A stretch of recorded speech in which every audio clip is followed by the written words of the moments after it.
ago, so here's my birth story.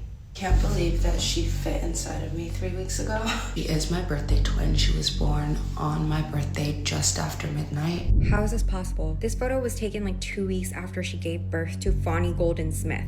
I think it's genetics. People are convinced though that Nara is using a surrogate. This comment says surrogacy from scratch. She had work done just like every other celebrity. That's another theory. Someone else said, I think she pretends to be pregnant and has a surrogate in her basement. Nara Smith used a surrogate for her 4th pregnancy? Are you all okay for thinking that's true?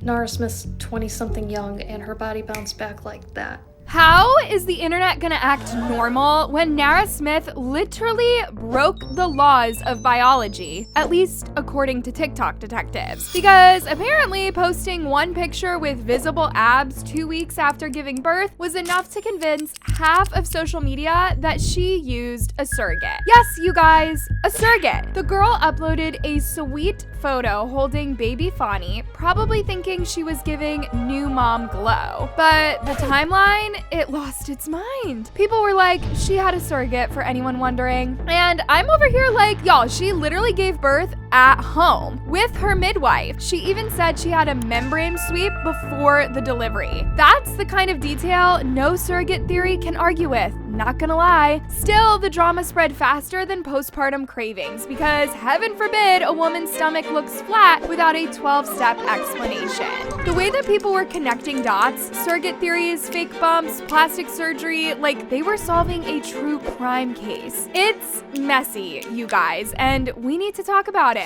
Even if she did use a surrogate, which I do not believe she did, why is that anybody else's business? I'm pretty sure the people who made up this blind item are just really fucking jealous. 1 minute, everyone is congratulating Nara and Lucky Blue on baby number 4. Next minute, threads turn into a full-blown investigation under one selfie. Abs out, baby on her lap, perfect lighting, and instead of awe, the comments switched up real fast. One person literally said, it's kind of surrogate coded. Like, be for real, surrogate coded? We're making new internet terms every week now. Then someone else tried to spin it positive saying, y'all gotta be honest, this is highly impressive considering the amount of children she has. I love to see it. Which, okay, cute, compliment received. But one scroll later, another user ended the vibe completely saying, this is such a pick-me energy. Oh, look at me, I just had my 4th baby and I'm still snatched with no stretch marks. Ew. Ew? Like, come on guys, relax. It is not that deep. And that is exactly how this turned from postpartum update into a full-blown war zone. This is what happens when perfection meets the internet, you guys. People assume it has to be fake. The jealousy, the overanalysis, the conspiracy theories, all from one postpartum selfie. Nara's entire brand is that 1950s housewife meets Gen Z aesthetic. So when she posted that postpartum photo, it didn't just look like new mom content. It looked like Pinterest perfection personified. And that's what triggered people because online, the moment a woman seems too put together, she becomes a target. Now, this Reddit post basically summed up how a lot of people are feeling about the whole thing. The post says, this kind of stuff is intentional. Have you seen the photo? Do you know her? She is a trad wife cosplayer that always dresses in modest and elegant clothes that don't expose her abdomen. I can be wrong, but almost 99% sure from what I have seen. Then 2 weeks postpartum, she deliberately chose a small tank top for showing her belly out all comfy and modest clothes. Why? To give a statement. I am better than you other people. Her whole videos are creating something unattainable, cooking from scratch butter, flour, sunscreen, sugar, chocolate, God knows what else, while dressing in designer clothes, making no mess. So this picture is very on brand to her. And they even ended it by saying, I genuinely feel for people who look at influencers for self-validation or as role models because they suffer a lot.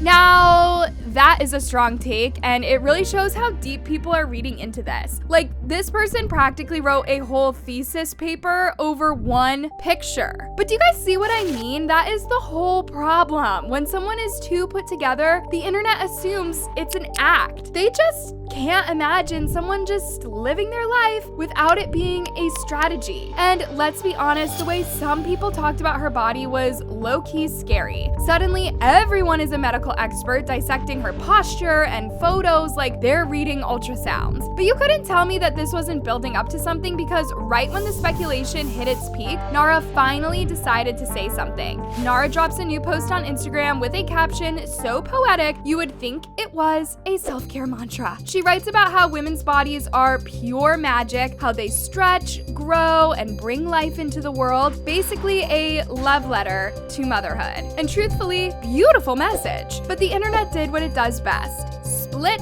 right down the middle. Then, just when everyone thought the drama was dying down, Nara went even deeper and shared her full birth story. And this one really gave people a new level of respect for her. She talked about how the whole experience took her a while to process, saying it didn't feel like she had fully made it back to her body after giving birth. She described how she and Lucky had just moved into their new house weeks before, still unpacking boxes and making simple meals, not realizing the baby could come any day. Then, when she hit 37 weeks, her midwife told her she was already 2 centimeters dilated. And that's when she asked for a membrane sweep, which, for those who don't know, I can't even put that into words, but just know that it's something that's not easy. Like, if you know, you know, that pain is a different level. 2 days before my birthday, I had a midwife appointment, and she actually came to my house because I was so exhausted that I didn't trust myself driving.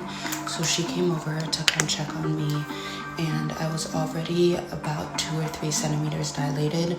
So she just did a membrane sweep. The night before her birthday, she started feeling contractions, but tried to play it cool. She even made dinner like it was a normal night, breathing through each wave, trying not to freak Lucky out. But a few days later, she was on her knees beside the bed, and just like that, it was baby time. The midwife was still an hour away. So yes, she literally gave birth at home on her birthday before the midwife even arrived. Say what you want about her, but that is brave. Like, really brave.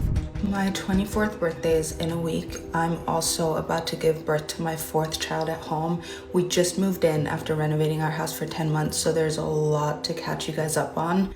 And yet, somehow, even after hearing about the home birth, the contractions, the membrane sweep, and everything she went through, people still found a way to make it about her body. Now, let's not forget, this isn't Nara's first round with public opinion as a boxing match. Remember the baby name debacle? Rumble Honey, Whimsy Lou, Slim Easy, and now Fonnie Golden Smith. People acted like she was naming characters for a children's book franchise. I saw comments saying, are we naming children or scented candles? Here's some baby names I loved but didn't use this time around for reference. Our kids have pretty unique names. We have Rumble Honey, Slim Easy, Whimsy Lou, and now Fonnie Golden. Since this is my last baby, this is also the last video of this sort I will do. But the thing is, these names fit her brand. Nara and Lucky live in a world where everything is aesthetic, including their kids' nicknames. And honestly, Whimsy Lou low-key eats as a brand name,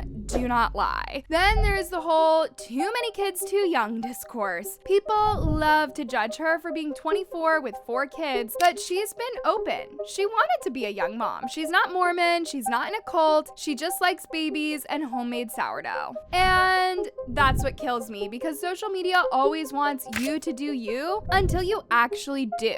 Then it's like, no, wait, not like that. Still, the real reason people stay mad is because she is too perfect for their comfort. The clean aesthetic, the flawless skin, the husband who looks like he was CGI'd. So when a woman like that shows up with a flat stomach post-baby, the internet collectively malfunctions. So yeah, this whole surrogate scandal turned into a mirror for how messy social media can be. And the irony, the only thing Nara actually exposed was how insecure people get when someone else looks content. Because let's be real, you could not tell me this girl didn't just want to share a cute moment with her baby, but the internet saw abs and thought, scandal. So maybe the real mystery isn't whether she used a surrogate, maybe it's why the internet needs every pretty woman to have a dark secret to feel normal. And with the way that people keep watching her every move, I wouldn't be surprised if her next baking video turns into a whole new conspiracy theory. Cause if this is what 2-week postpartum looks like, you guys, the internet is about to have another meltdown next month.